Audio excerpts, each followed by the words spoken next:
And in March of 25th of 2022, last year, Lauren Manning, my colleague, and I were going to go to a rescue at Washington Surgery Center.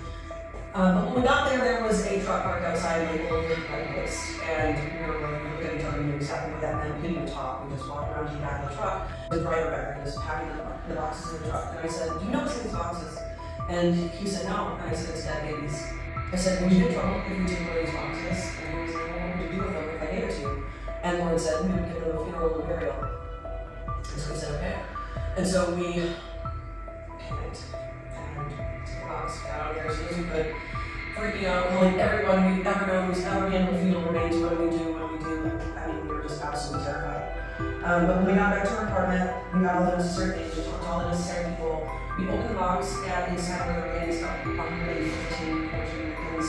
5 of them were past viability, 3 of them past 30 weeks, 3 of them were whole. 1 of them was a victim of a partial birth abortion. Even handling the smaller babies, it was just one of the most soul-crushing experiences you can imagine. It changed my life.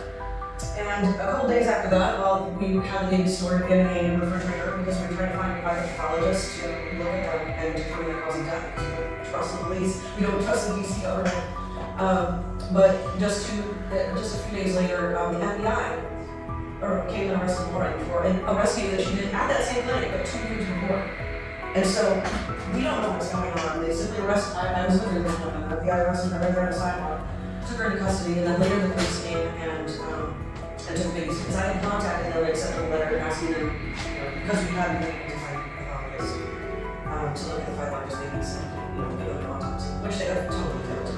They basically just said, no crime committed here. We're only investigating you guys, even though they've never even talked to us.